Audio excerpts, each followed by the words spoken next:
Welcome to Strange Coordinates, the show where we use brands as roadmaps to arrive at surprising places. I'm Robert Baylog. And I'm Topher Burns, along with our partner Idon. Robert and I lead an advertising agency called Territorial. We help brands to find their place in the world by exploring how history, culture, desire all interact with each other to reveal insights about what is cool about being human. And that's basically the premise for the podcast. So what we do is each episode, one of us gives the other a brand to explore. And that person then needs to go off on their own, trek through the jungles, as it were, and come back with a story that they find to be most compelling. That story could be anything. It could be a story that's alarming. It could be a story that is heartwarming. It's really about using brands as compass points to discover more about the world around us. And we're going to discover today, Topher. We are going on a real journey. Well, you mentioned jungles. I did mention jungles. The brand that I gave you to start us off on this journey last week was Chiquita. So I assume we're going somewhere tropical. We're going to have a little bit of humidity. Maybe there's some like tarantulas. I was thinking of Harry Belafonte. Is there a tarantula in a Harry Belafonte song? That song like 6 pound, 7 pound, 8 pound bunch or whatever. Yeah. There's like a moment where he says like, "Get you some of those ripe bananas. Yeah. Stay away from the big tarantulas." So I always assumed they were like a hazard of a banana harvesting career, but I don't know. You tell me. I mean, you know what's amazing is that you, even in the first several minutes, have pointed out there were many, many places that we could have explored, many cultural outlets that we could have Bananas are ubiquitous. Yeah, we could have put our boat upon this little rivulet and found ourselves along a mighty river of story. But we are not, unfortunately, going down a road that leads us to Harry Belafonte, unfortunately. And God rest his soul. Come and me wanna go. I know, we could have done somewhere else. Where are we gonna go? Beetlejuice tie-in. Well, let's start. You know, you're right. Bananas are ubiquitous. You mentioned it. And not only are they ubiquitous, but like everybody loves a banana, right? Like I think, you know, I don't know anybody. A divisive flavor. They can be a divisive flavor. Yeah, I mean, as kids though, they're part of it. They're like they've become part of our diet as children. True. I think we all respect the banana as a fruit, that it gives us a lot in terms of potassium. It has a lot of. Yeah.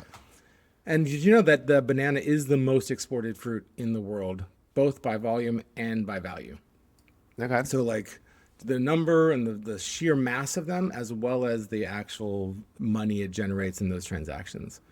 And did you also know that Chiquita is the largest exporter of bananas? And they actually control somewhere between 15 and 20% of the market. Wow. Okay. Yeah, it's pretty big. So here in the U.S., I think we all know that cheery blue Chiquita sticker. Like I think it's stuck on our brain, as it were. It's very cheerful. I think it's a great word for it. Super cheerful. And also there's something about the blue and yellow that's a well thought out combination. I think that's just genuinely appealing. Yeah. And so, you know, I just want to start maybe with some good news. So the good news is that just last week, or actually the week before last, that Chiquita was actually named one of America's most loved brands for 2025 by Music. But yeah, this is hot off the press. This is like, how do they measure that? There's a whole bunch of stuff I'll get to, but Newsweek was like, okay, you're amongst good one for of these. Chiquita. Yeah, like, good for you guys. It's a big win. Big win. The director of marketing at Chiquita North America had this to say about that. She said, "It's a recognition of the trust we've built through decades of delivering consistent quality, and a reminder that our iconic yellow banana continues to spark joy in everyday moments across the country." I'm sure Marie Kondo is not very excited about that description. Well, I love that she's owning the banana. Like, your iconic yellow banana is indistinguishable from any other banana, except that it has a contrasting blue sticker, which I think successfully makes the yellow look more yellow. But also to like call something iconic that nature just made. Right. You know? Yeah. That's our iconic shape. Yeah. That banana shape is our iconic shape. The iconic satisfyingness of our water is so Well, clear. right. Well, let's not slag Chiquita too much just yet. I also want to bring up a quote that the editor-in-chief of Newsweek said, because I think we'll come back to this a little bit later. And the Okay. editor-in-chief said about this award that the ultimate measure of a brand's ability to resonate with consumers is how they make us feel, not just the features their products offer. Would Well I mean, said. as brand professionals, we would totally agree with that, right? 100%. We say brand is behavior all the time, and there's, it's a gestalt of all the different touch points and emotions and memories that you have of a brand. And so, 100%. yeah, I think that feeling is not just does it look pretty or does it like cost the right amount, but it's kind of everything. Yeah, absolutely. However, Chiquita has not always been giving all the feels, as it were. And I think we're going to start there. I think, when I assigned Chiquita, your immediate reaction was, I think justifiably so, a little circumspect in terms of the amount of joy we might be finding in this brand. We might not spark a lot of joy. All right. We might not spark a lot of joy. I just want to kind of root us in a little bit of who is Chiquita. Right. We've had companies that have been around for a long time that have just been like, minding their P's and Q's and have just sort of done what they do. This is not one of those companies. Okay. Chiquita could not leave well enough alone. They could definitely not leave well enough alone. And we will touch on so many threads and so many characters that it was a bit overwhelming, to be honest with you. I needed a couple bananas afterwards. I was drained. Drained from this research. Yes. But let's get back to the origin story. So Chiquita actually started its life as a company known as United Fruit Company, which so not as evocative. Not as evocative. It's an American company that was actually officially founded in 1899. And its roots lie in the effort to build a railroad across Costa Rica in the 1870s. Okay. The export and sale of bananas, which that company had planted along the construction route as a cheap way to feed laborers, really became this incredibly lucrative revenue stream. And so by the 1890s, the company that kind of spun out of this rail company controlled banana cultivation in Costa Rica, throughout Central America, and the Caribbean coast of Colombia. So that kind of curved down into Colombia. And it's actually really, really fitting that the birth of the banana industry in the U.S. is tied to rail development, because those things that we associate with 19th century railroad development, like what would you say you associate with railroad development in the 19th century? What types of practices and things would you associate with that? Like manifest destiny, sort of, immigrant labor camps. Right. But then also a kind of like American excitement about conquering the unknown. Yeah. There's that sense, and that was actually tied to the Monroe Doctrine, and that sense that America had a responsibility in the hemisphere to lead and keep out foreign incursions. There's that, but there's also, like what you mentioned, the kind of nuts and bolts stuff. There's like exploitative labor practices. There's transportation control. Like the railroad was really monopolies, massive land seizures and massive land grants, and the fact that like this was an economic necessity. It connected deeply into the kind of macroeconomic situation in which the railroad went. And so similarly in the banana trade, the transportation had a deep impact, or the access to transportation had a deep impact upon the economies of the places where where the industry sprung up. And so those exact same things would all come to define the complete dominance of banana producing companies in Central and South America by American companies in the late 19th and 20th century. And actually, you probably know this, but this is kind of like a no duh. But as a result of that, United Fruit Company has the distinction of being the actual source of the term Banana Republic. Oh. Yeah. Okay. Yeah. So that term is actually... Is it like, does that term have it gets thrown around, and it's also a store in the mall. And so I feel like it doesn't like necessarily, to me, I don't have as like, I'm sure what it means are some like very horrible specific things, but I kind of think about it as kind of like doesn't mean just we're not like a sort of third world place or khakis. Yeah, it doesn't mean just wearing khaki all times. Yeah. Well, the term was actually coined in 1904 by the American writer O. Henry, Oh, Henry. who had a candy bar named after him, which is pretty amazing. Sure. Him By O. and Henry. Babe Ruth. That's right. So he wrote a book based on his experiences in Honduras in 1897. So he coined this term Banana Republic based on what he had seen in 1897. And if you remember the timeline I just laid out, the United Fruit Company was founded officially in 1899, and it was kind of started maybe in the 1880s. So within 10 years, this company had become so entrenched that it was able to be reflected to this American writer as something Like a other nation than state something new. building. Yeah, exactly. Yeah. So in Honduras at the time, actually the United Fruit Company was known as El Pulpo, the octopus, because its influence kind of pervaded all parts of Honduran society. And that is the essence of a Banana Republic. They controlled the country's transport infrastructure, including ports and railroads. They manipulated national politics for favorable conditions for their business. And traditionally, like this is also another feature, lots of anti-labor violence, really suppressing labor movements. And if you think about that timeline, early 20th century, it's the rise of communism. There's, organized labor was a huge thing in all parts of the world. And so a Banana Republic is really it's called a Banana Republic because it seems like it's embracing democratic norms, but is being manipulated in the background by a company who's draining the financial interests of a company for its own good. And around a sole specific one product. Generally around it, a single commodity. So, but before we dig a little deeper into the story of UFC, not the Ultimate Fighting Championship, but the old UFC, I just want to maybe touch then on how we got to the name Chiquita, because I think it's going to help us move forward a little bit. I'm curious. Okay, cool. So, the United Fruit Company was actually renamed Chiquita in 1984. So it's relatively new. Whoa. Yeah. Right? Doesn't it seem like it's been here forever? Yeah. And I mean, I guess from my point of view, it has. But yeah. I mean, sure. That is actually forever for you. Literally forever.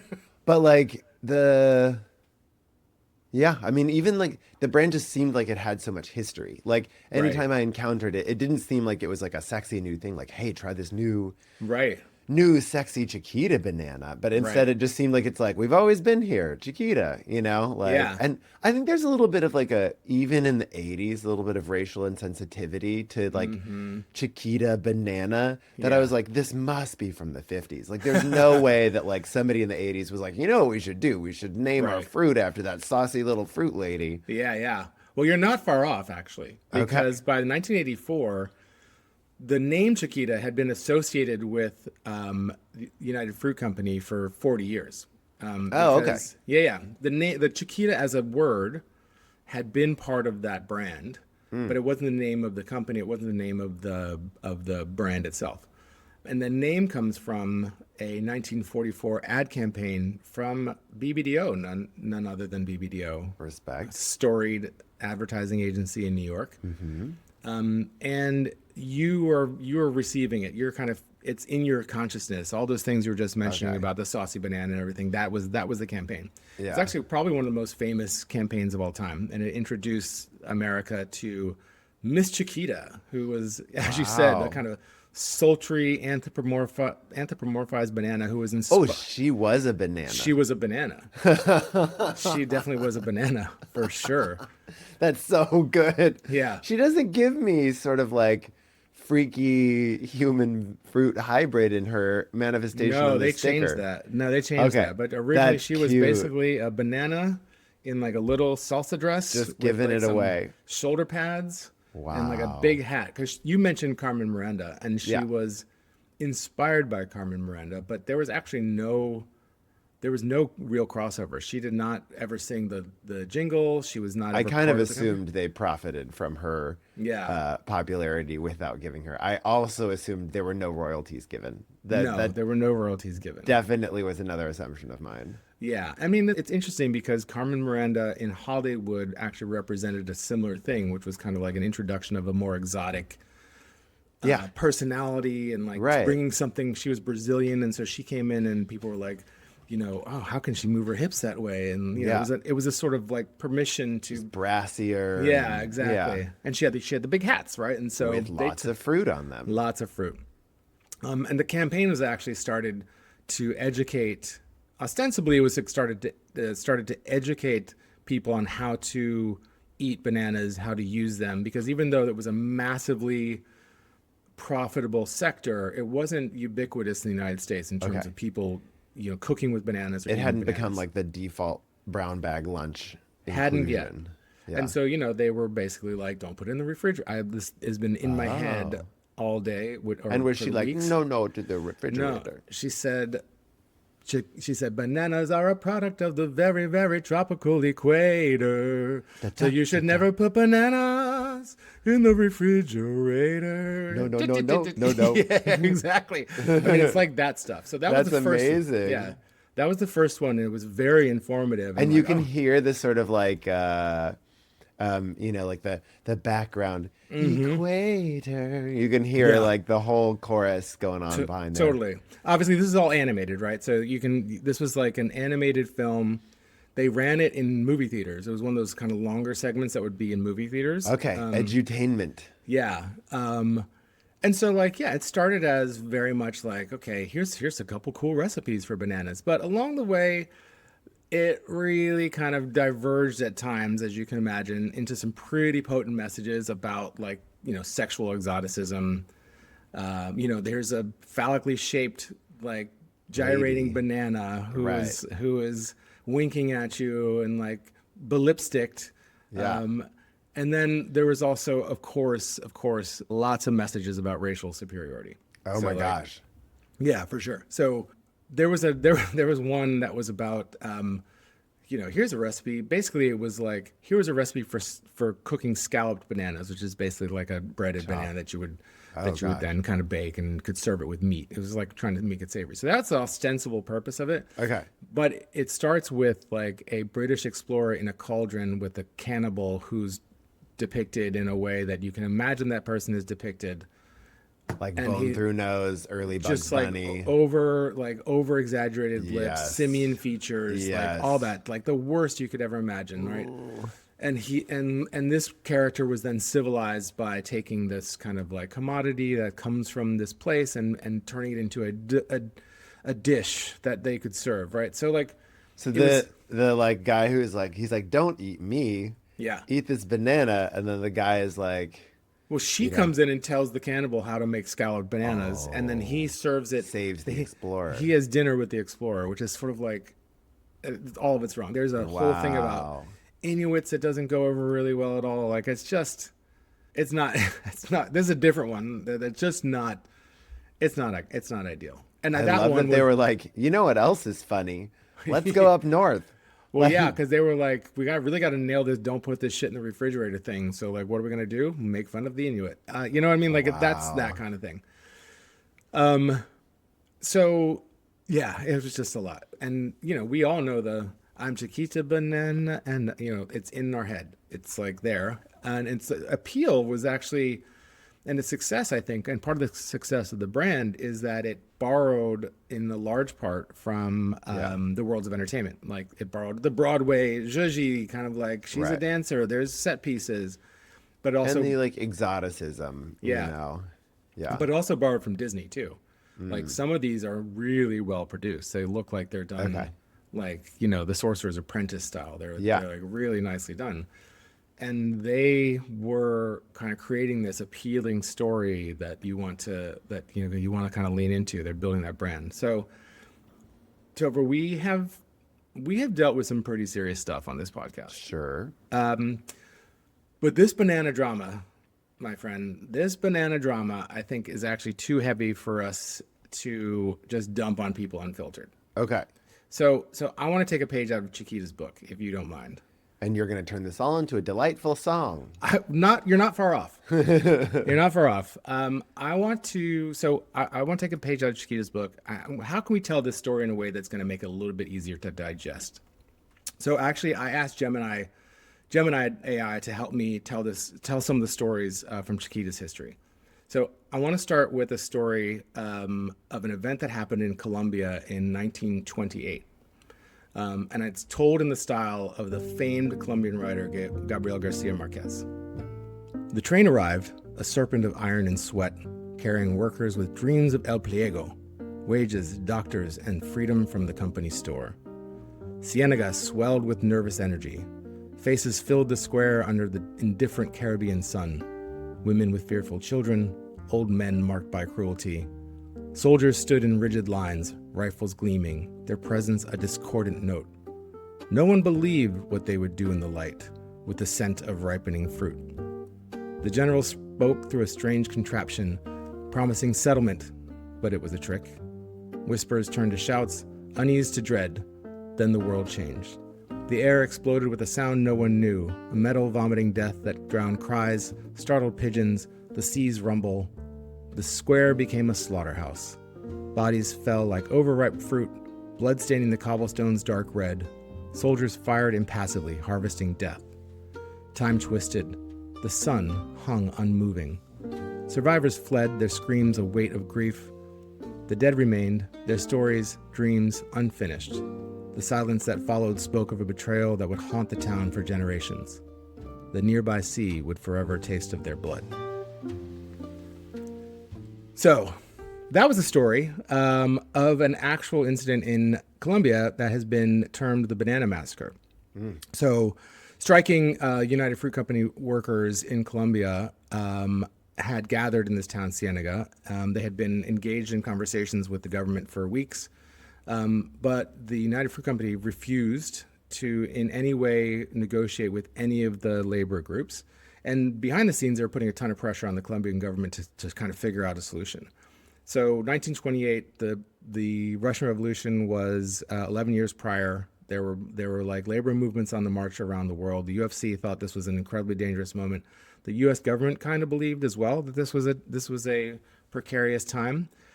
So without direct order or no evidence of direct order from the UFC, the Colombian army was mobilized by the Colombian government. The government was afraid that the U.S. was actually going to intervene and send troops themselves, and so they were in a position to have to figure something out. But nobody really said, what we should do is actually massacre these people. This is actually the incident that Marquez built 100 Years of Solitude around. This story is the thing that he wrote that book about. He was an investigative journalist earlier, and he actually took on UFC when he was a journalist, and so he kind of built this story around it. It's fascinating, the corollaries to The Jungle, Upton Sinclair. Yeah. A similar investigative journalist turned into very evocative storytelling that lands the truth about the situation better than any report can, because you start to care about the people and spawns really compelling, seminal work in literature. And kind of reveals what happens when capitalism kind of fully reduces human life to just the amount of work output that you can do, whether it's like meat or bananas. Yeah, and then there's that toxic mix of ideology in there as well, of sort of, it's not just profit, but is this group or is this movement going to undermine people's understanding of the whole system? Right. Yeah. Well, okay. So I thought maybe we try something that is maybe not as like that. Marquez is a very intense writer.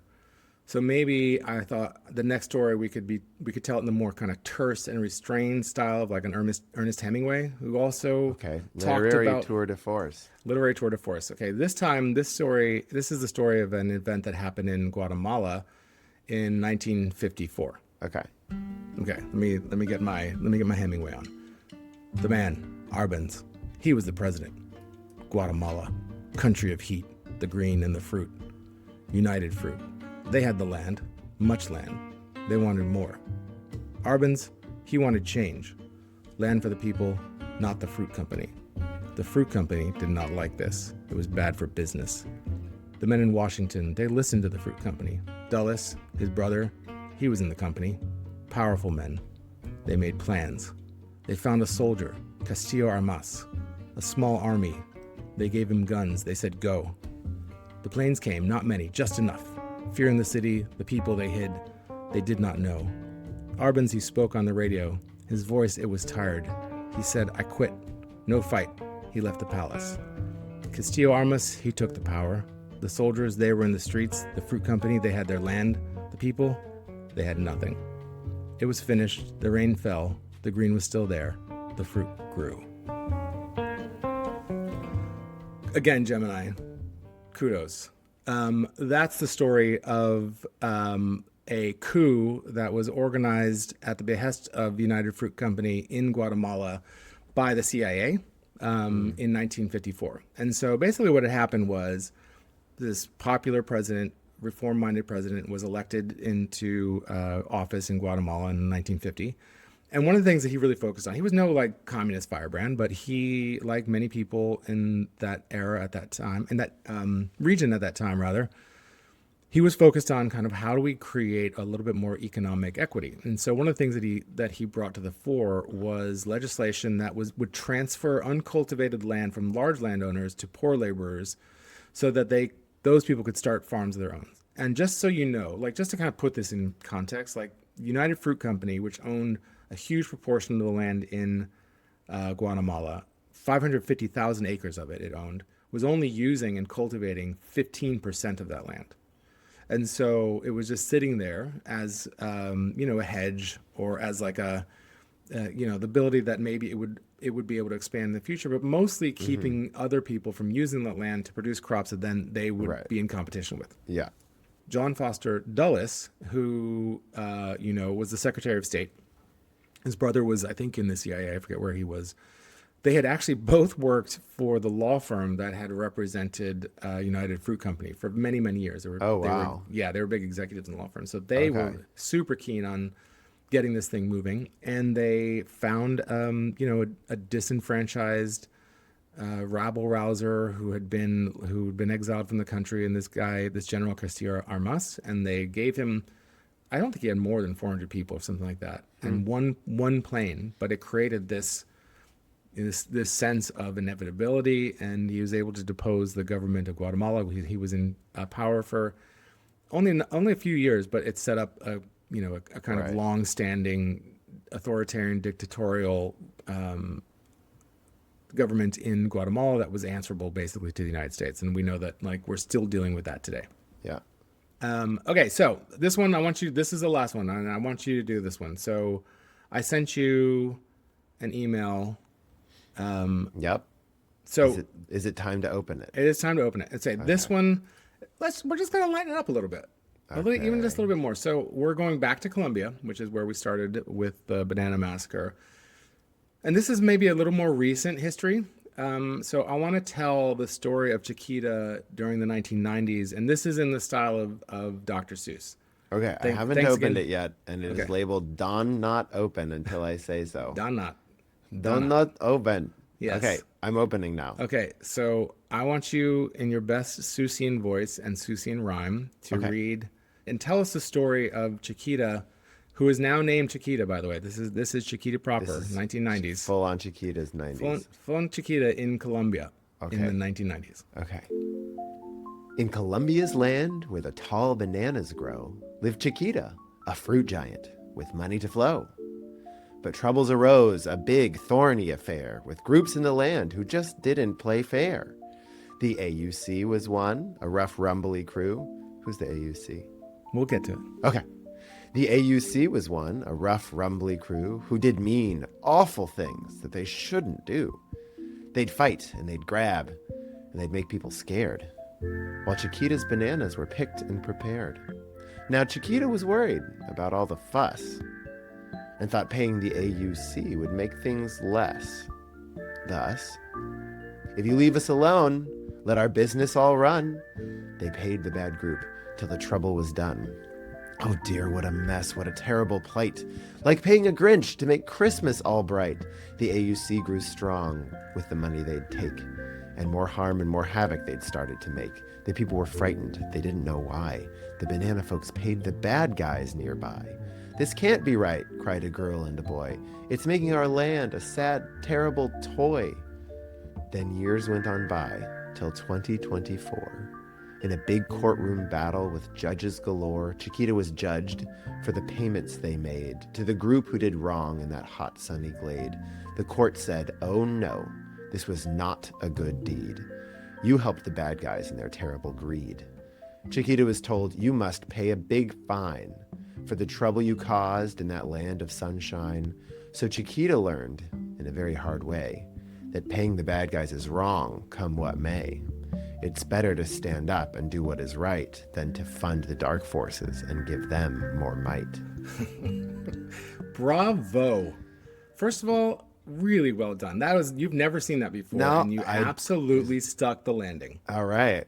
Beautiful. And huge kudos again to Gemini. Well done. We've all read Seuss, you kind of know the stuff. Yeah.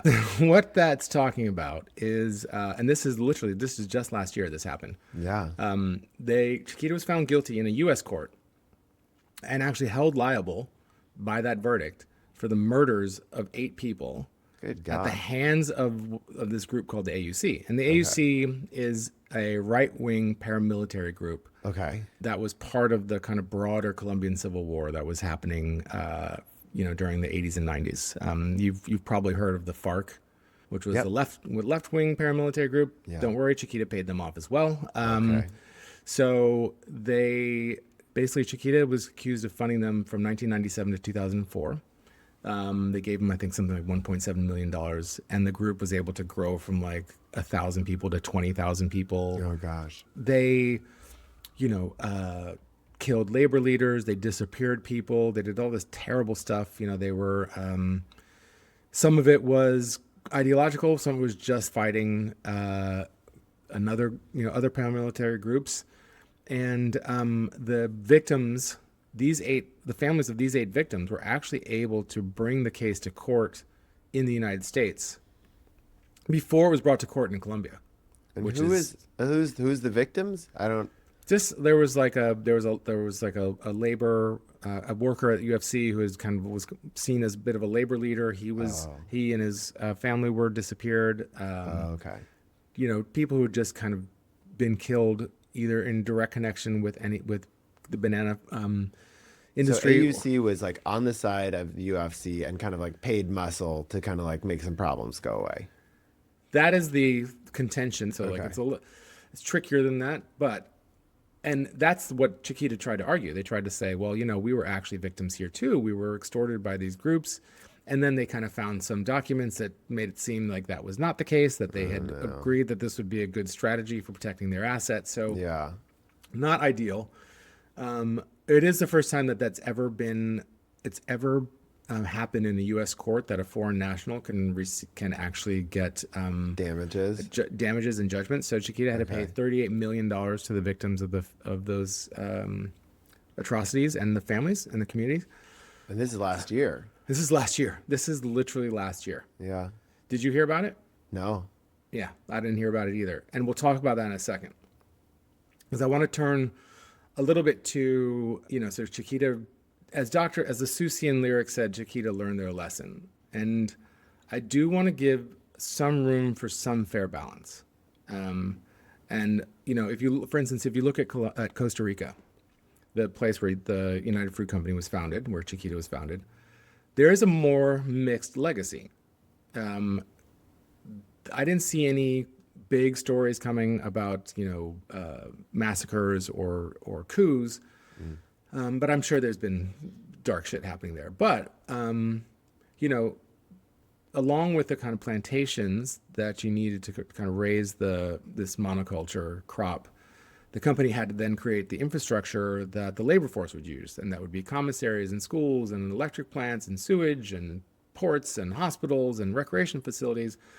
And there is some data out of Costa Rica, recent data, to suggest that infrastructure had a lasting positive impact. And that's clearly the story that Chiquita wants to be telling now. This is what they want to be telling, because they've made environmental stewardship and they've made labor reform really central to their corporate image in the last 25 years. Environmental stewardship. Yeah, so they actually started working with the Rainforest Alliance in 1994. And the Rainforest Alliance was mostly concerned about pesticide use. They were also like concerned about, kind of land usage as well. So in 2004, so 20 years ago, all of Chiquita's farms were certified for adherence to what's known as the SA 8000 labor standards, which was developed by this independent international advisory committee that involved NGOs, it involved labor groups, it involved corporations, and they set these standards for what's called sort of like socially acceptable workplace practices, things like no childhood labor, things like no forced labor, no discrimination, the allowance of collective bargaining, the affordance of a living wage. And so this is a thing that they've been doing for 20 years. It's certified on an annual basis. Those standards have shifted and changed and grown more strict. So they've, been making those efforts. And Chiquita highlights all this stuff, all these ESG activities through this program that's called Behind the Blue Sticker. So it's, they list it all on their site. There's some really beautiful videos. It's a story that they really want to tell. And I sensed skepticism when you heard the word environmental stewardship. So I want to create space for you to kind of comment on that right now. Well, beyond the obvious sort of monocropping and forest destruction that goes into any sort of tropical good. Yeah.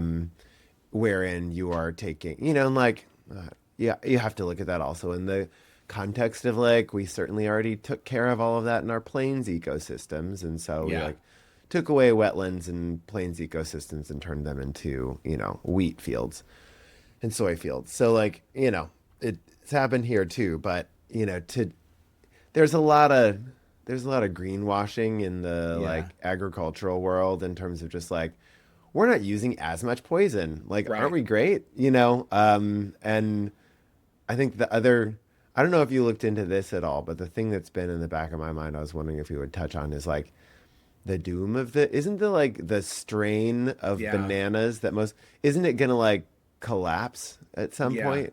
Yeah. There's a banana fungus or something. It's a surprisingly susceptible plant to disease. So they've lost along the way. They've lost several specific iterations of the banana plant. So the Cavendish is now the main one. Yeah. And it was developed because it was more naturally disease resistant. But you are right. There is a threat to the kind of core banana species, species wide, that actually is probably encouraging some real efforts at biological adaptation. Because you get, if you're I've been to different countries in Africa a few times, and the amount of bananas you can get are startling. I guess I was just thought a banana's a banana, but that's not the case. It's just there's red, there's green. Yeah, they have all kinds of different sizes and colors, the way that we have potatoes, where they come in all kinds of different. Right. It's kind of like that, and so. Yeah, it was interesting to think about kind of the ubiquity of the one specific kind of banana, and that always ask the Irish that ends in tears, having one specific monocrop that your entire economy and sustenance is based on doesn't end well. But I think you called it though, because at an industrial level, it is a monocrop. It is one particular strain of banana. The actual vast majority of bananas in the world are grown to be consumed by the grower themselves or the grower's community. So huge amounts. It's such a pervasive crop. It is everywhere. It's a hugely important crop. So this is actually really working for Chiquita, because, and I think actually this is very funny. This charmed me. So last year, Chiquita was named, but there's an organization called Progressive Grocer, one of those industry organizations that kind of so last year, Chiquita was named category captain by Progressive Grocer for an unprecedented 25 years in a row, which I thought was hilarious, given Chiquita's history of helping prop up dictators through sham elections. It's like hilarious. That's like, and again, it's Chiquita Banana. All right, guys, they're doing a great job. It's like so funny. So like they have won the category captain for 25 years in a row. 25 years in a row. And I'm like, Of what's the award for? for sustainability and shopper, I forget what the thing. Let me actually have it right here. Yeah. But is that kind of like just also a matter of like, because it's not a competitive category. Yeah. Like there aren't brands. You know what I mean? Like there's no there's branded. at least Dole. Yeah. Dole is in the same place. They at least Right. had one. At least one other person could have won that in 25 years. You know? And Dole's like, we're good. Yeah, we're all good. Stuff like that. Well, I mean, it's okay. So it's clearly been working. And I asked you if you'd heard about this court case. And you said no. I said no. You'd think that like the banana that I was, grew up eating, I would hear about them being accused of basically sanctioning murder. And this was less than a year ago. And they were forced to admit liability to murder of 8 people. Murder. Right. Okay. So remember where we started? Newsweek just last week or the week before saying they're one of America's most loved brands. This is less than a year after a court case that says they facilitated murder. That's an incredible. That juxtaposition is incredible to me because you asked about the methodology of the Newsweek award. Yeah. So they surveyed 24,000 American consumers. They collected 360,000 brand reviews, and then data from social media platforms and other data, sentiment data, and things like that. So all that's not like they were kind of like custom picking a group to ask about this. Out of 24,000 Americans who theoretically could have heard within the last year that Chiquita had sponsored murder, they still believe that this is a most loved brand. And I'm like, I wonder what your thoughts on what's happening there. Like, how do you explain that? Well, it kind of like it highlights to me something that's been slowly forming in my brain as you're sharing all this information, which is in order to commoditize a culture, you need to do 2 things. You need to tart it up all nice and talk about the stuff that's really fun. Yeah. Chiquita banana, like whatever, do the whole melange of like the what's fascinating to me too is as you were talking, I realized how much like the world of banana is just this like deeply insensitive cultural stew that is Caribbean, African, Latin American, like it's all kind of just like in the same soup of just like how fun warm areas like it's like totally. Generous brown people and like nice cocktails and like just like the colonialist wet dream. It's just the banana is that the banana represents sort of like that whole thing that's just like take it easy, like you're fine. Like it's all here for you. And it's funny that like a banana is that way too. It's just like you don't even have to chew the fucking thing. You just kind of like peel it apart with your hands. Like, there's an orange, you kind of like have to really get in there. An apple, you can't eat the core or the stem. Like the banana, you just kind of like look at it and it falls apart and you just smash it into your mouth. You could eat the peel as well. It's actually edible. Didn't like Kevin Spacey do that in like K-Pax or something? Remember that weird little space movie? Yeah, where he's the alien. Yeah. Yeah. Anyway, I didn't actually know that the banana. So is the peel is just kind of like you could munch on that? You could. Do people if you eat wanted it? to. Well, and plantains oftentimes are cooked sliced with the peel on them. So, yeah. So anyway, so yeah.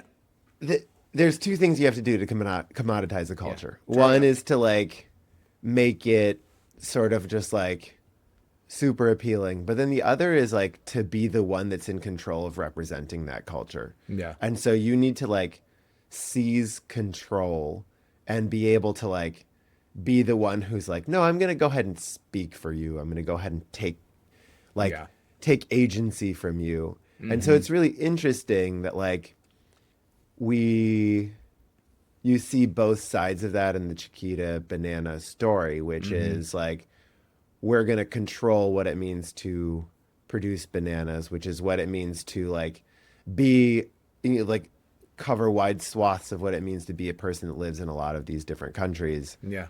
And then we're also, therefore, empowered to turn around and sell what that stuff means. We get Right. to be in control of that.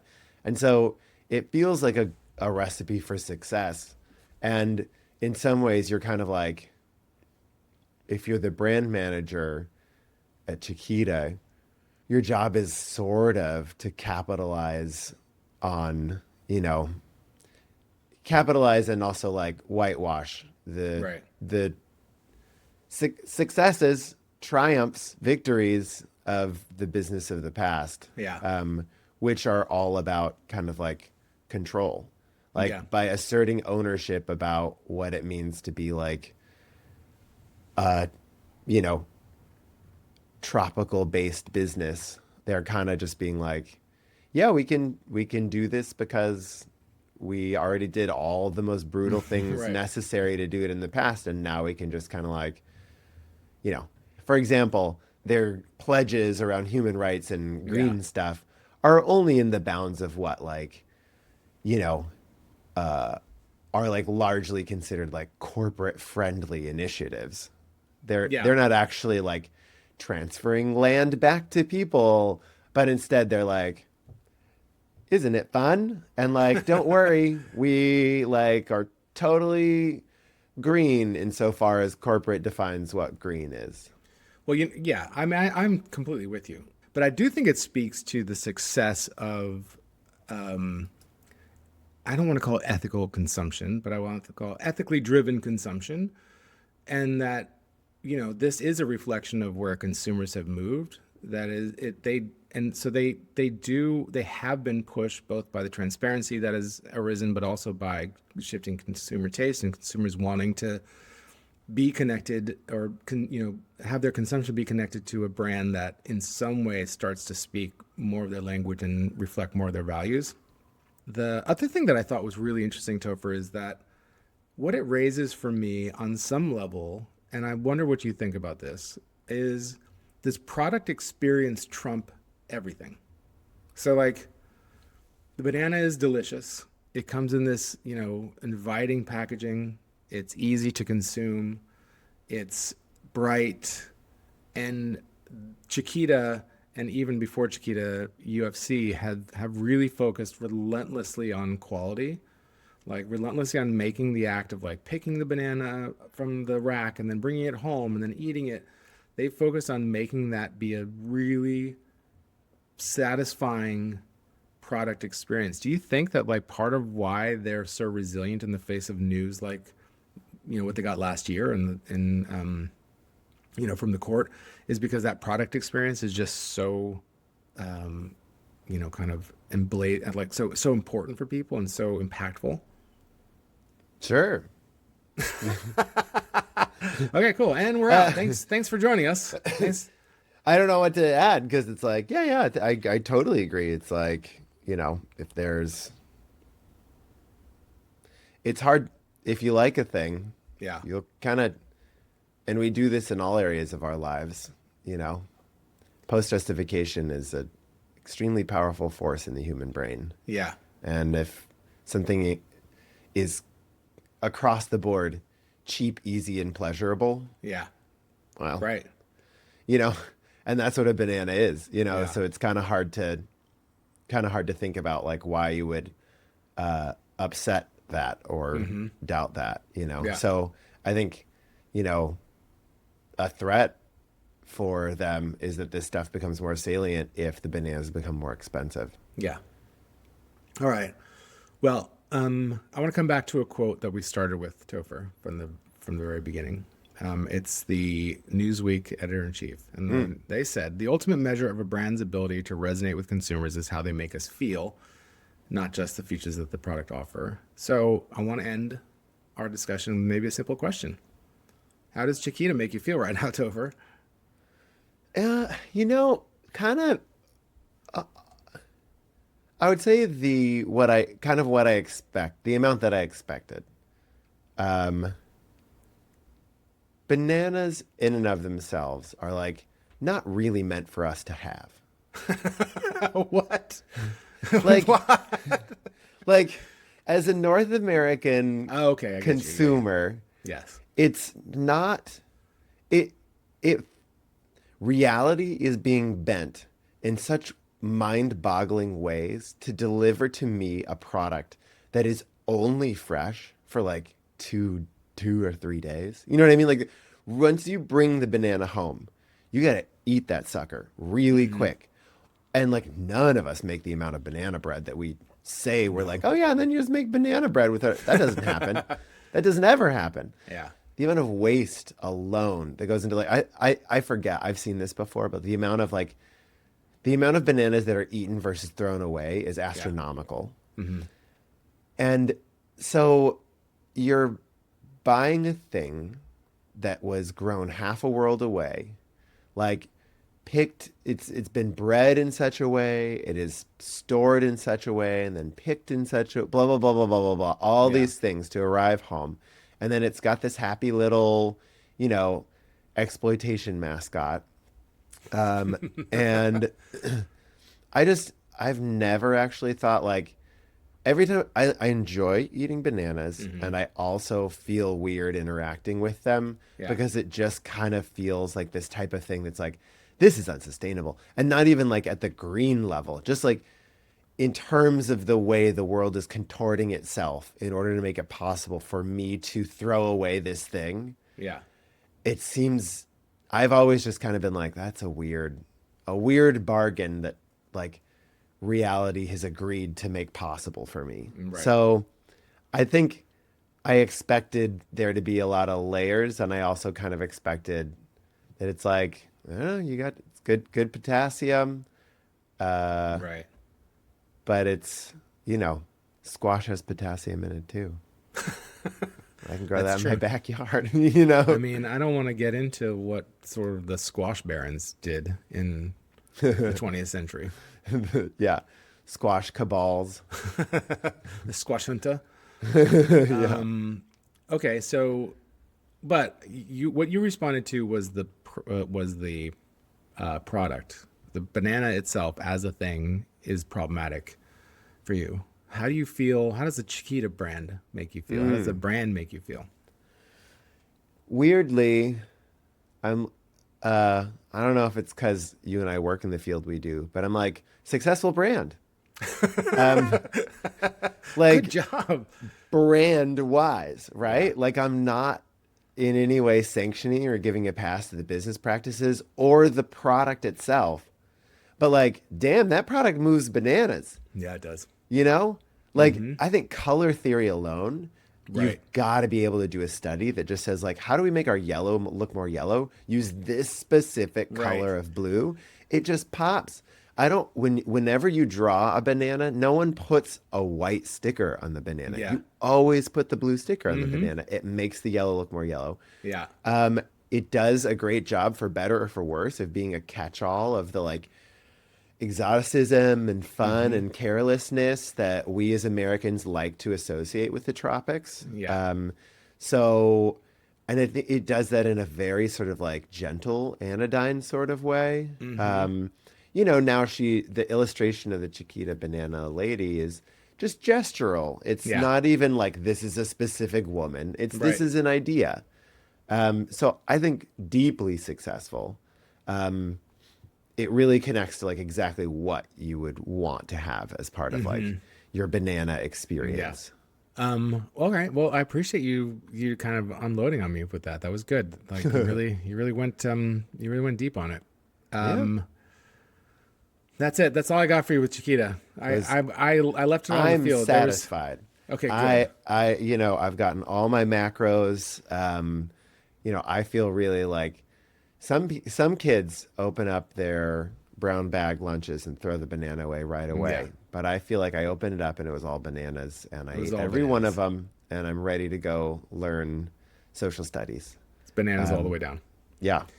But, you know, the learning never ends. And for our audience, what are we all going to learn about next? Topher, thank you. Thanks for asking. I actually did come prepared with that. as it Good. turns out. It's part of your job. Yeah, part of my job. You're a runner, right? No. What are you talking? You talking about this? Oh, that's from the marathon. I will be in this chair all day today. Oh, your legs must be dying. But the Eugene marathon that you just ran gnarled. yesterday? I'm like Tiny Tim. Yeah. I ran the Eugene Marathon yesterday. Okay, that timing is completely coincidence. I really did not plan this because we have actually moved the date of this recording around. So it's true. Yeah. So as a runner, I don't know who your brand of choice is for footwear, but I'd be really interesting to see what the heck's going on with New Balance. Oh, okay. Yes. Fun. Yeah. What are they all about? I will reveal nothing until I dig into it. You know things already? Are you familiar with any New Balance backstory? Yeah, I know a little bit. And I also have I think there's the two things that I know about New Balance, or that I have little things, are in terms of kind of their sports credentials, sportswear credentials. Mm-hmm. And then I'd say the second is around their fashion, normcore, right? Yeah, totally. Dadcore stuff. Yeah, there's a whole Saturday Night Live sketch. Did you ever see that? No. Oh my God, it's hilarious. It's so okay. funny. Is it Dadcore or is it specifically New Balance? Dadcore. It's Dadcore. Okay, yeah. It's high performance shoes for guys that get winded climbing the stairs. Yeah. Yes. So that's I have that stuff, but I'm excited to dig into sort of past history. And yeah, I won't reveal my own sports sportswear allegiances yet. But we'll see how that comes to life in the conversation. And hey, you know what? Thank you so much for providing at the very end of this podcast the validation that it was worth the effort of me to basically drag myself across my room today. Yes. Say, you know what? I should have this little piece of hardware right next to me. I'm so glad. Just in case. I love that. That is perfect. That is I wasn't going to tee it up myself, but I was ready in case the opportunity presented itself. Yeah. And I feel validated. This is a wonderful place. You should feel validated. For us to end this podcast. Yeah. Okay. New Balance. Looking forward to it. Okay. Yeah, absolutely. And for that, everybody, please join us next time. You have been listening to Strange Coordinates, the show where we use brands as roadmaps to arrive at surprising places. Your hosts are Robert Baylog and myself, Topher Burns. To learn more about our agency Territorial, go to our website, weareterritorial.com. Join our mailing list. You just click the little subscribe button that hovers along with you on our website wherever you go there. I'm not sure if you, the listener, have been to our website. You should Highly check recommended. It out, though. It's fun. Yeah, we've dropped some new work recently that we're really, really proud of. And if you join our mailing list, you can stay tuned for some really exciting stuff. We're planning a webinar that's coming up in a month. It's going to be about AI. Robert and I have both been studying and practicing AI quite a bit in terms of exploring ways that it can come to life for our industry and for our agency. So you're going to be able to get all the kind of information about that. So definitely join us there, get those emails. And then, of course, if you want to, you can follow us on the old LinkedIn as well. Yeah. And so just thanks again for taking this journey with us. Hopefully it wasn't too traumatic. There was a couple dark spots there, but I think we made it out. Yeah, with the help of some literary giants. Yeah, and Gemini. Yeah. Which is crazy. All right, we'll see you next time. Thanks so much. Bye, everybody. Bye. I think the best way that they're presented is when they are on those little hooks in the grocery store instead of the pile. I love the hooks. The hooks make it feel like you're oh yeah, I'm scooping up just like a little monkey. I'm climbing up a tree and grabbing a banana. I love it's a really that is such a successful point of sale moment